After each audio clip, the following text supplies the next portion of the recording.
नमस्कार, मैं योगाचार्या कीर्ति राठी से कर रही और 15 साल का एक्सपीरियंस है मेरा इस फील्ड में।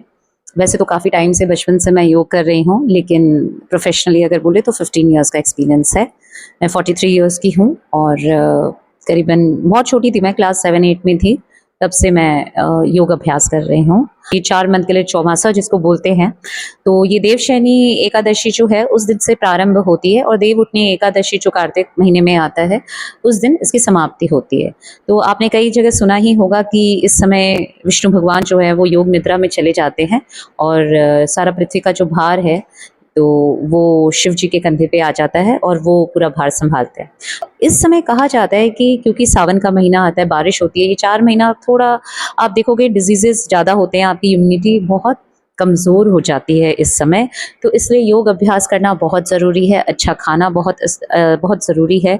आयुर्वेद में भी कहा गया है कि इस समय कुछ चीज़ें, खाने की जो चीज़ें होती है वो अवॉइड करनी चाहिए और पालक, पत्ते, गोभी, ये सब जिसमें कि कीड़े लग जाते हैं, तो ये सब सब्जियों को अवॉइड करें, क्योंकि इस समय अगर आप देखो कि बारिश ज़्यादा होने से जो भी कीड़े-मकोड़े हैं वो भी नीचे से ऊपर की तरफ आते हैं, है ना? धरती के बाहर आते हैं।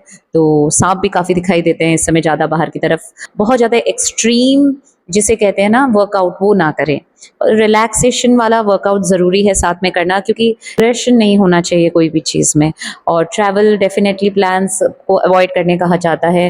प्रकृति इस समय थोड़ा अपना रूप अलग दिखाती है। हम सब जानते हैं कि इस समय कहीं बाढ़ आ जाता है, कहीं लैंडस्लाइड्स हो जाती है, तो डेफ़िनेटली हाँ, लेकिन हेल्थ वाइज़ अगर आप देखें तो खाने पीने का बहुत ध्यान रखना ज़रूरी है। थोड़ा-सा ऑयल मसाज करना ज़रूरी है, योग अभ्यास करना ज़रूरी है, बाहर का खान-पान कम करें, घर में ऐसा खाना खाएँ जिससे कि आपको पचाने में समय ना लगे। इस समय क्या होता है कि हमारा जो वात दोष है वो थोड़ा-सा अग्रेशन हो जाता है उसका, ठीक है? और जो पित्त होता है वो जम जाती है।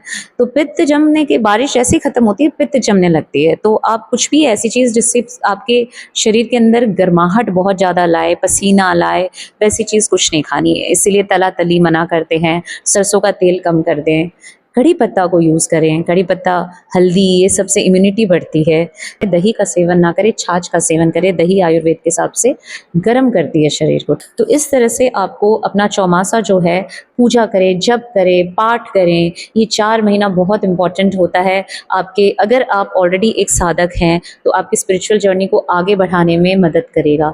थोड़ा-सा आप ध्यान दीजिएगा इस बात पे जो मैं अभी बोलने वाली हूँ। अभी सावन आएगा, विष्णु भगवान अभी योग निद्रा में है, अभी मैनेजमेंट संभालेंगे दूसरे देवी देवता। तो पहले तो शिव जी संभाल रहे हैं, सावन आ रहा है, ठीक है?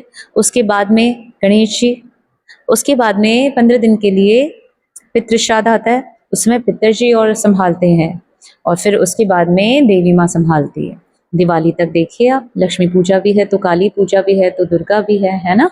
तो आपको समझना पड़ेगा कि जो देवशयनी एकादशी से लेके देव उठनी एकादशी तक आपको आपको एक बहुत अच्छी अपॉर्चुनिटी मिलती है अपने स्पिरिचुअलिटी को आगे बढ़ाने में।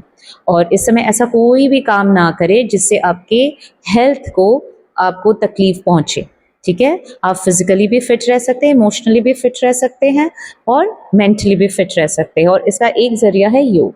योग का एवरीडे अभ्यास करें, क्योंकि योग ही ऐसा तरीका है, आप अगर मेहनत भी करते हैं इसमें तो बाद में प्राणायाम आपको आपकी एनर्जी को रिलैक्स कर देता है और आपका जो वात, पित्त और कफ तीनों दोष को बैलेंस करने की क्षमता सिर्फ योग में है, कोई और एक्सरसाइज में नहीं है। मैं ये नहीं कह रही कि जिम मत करिए या कुछ भी मत करिए, लेकिन उसके करने के बाद में फिर आप थोड़ा-सा योग अभ्यास भी करें। योग अभ्यास तो एक पार्ट है लाइफ का, वो ऑप्शन नहीं है।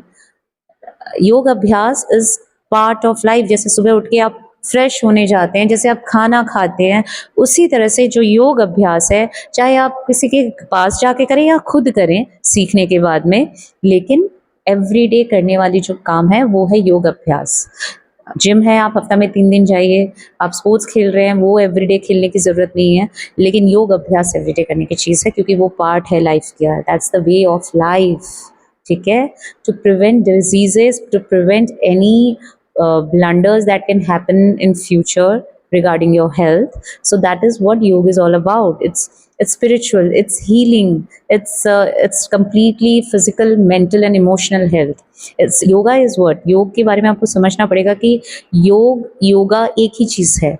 ठीक है। और अष्टांग योग जो है वो योग का पार्ट है, डिफरेंट डिफरेंट पार्ट्स होते हैं योग के। सो फाइनली इसका काम क्या है कि आपका परमात्मा से मिलन कराना, आत्मा का परमात्मा से मिलन कराना, ये योग का काम है। जो ये आसनास करते हैं, हम प्राणायाम करते हैं, ये हमें धीरे धीरे लेवल बढ़ाएगा। अष्टांग योग, इसका मतलब है 8 लिम्स ऑफ योगा, 8 स्टेजेस हैं, जो 8 पार्ट्स है जो आपको अचीव करते जाना है, ठीक है। उसमें पहले आता है यम, फिर आता है नियम, फिर आसन, फिर प्राणायाम, प्रत्याहारा, प्रत्याहारा इज इंद्रियों पे कंट्रोल, फिर धारणा दैट इज कंसंट्रेशन, ध्यान, ठीक है, that is meditation, then come samadhi. तो इस तरह से ये ऊपर जाता जाता। तो अगर आप देखोगे आसनास जो है वो 3rd नंबर पे आता है। तो अपने हेल्थ का ध्यान रखें और इस 4 महीना को पूरी तरह से यूटिलाइज करें। धन्यवाद।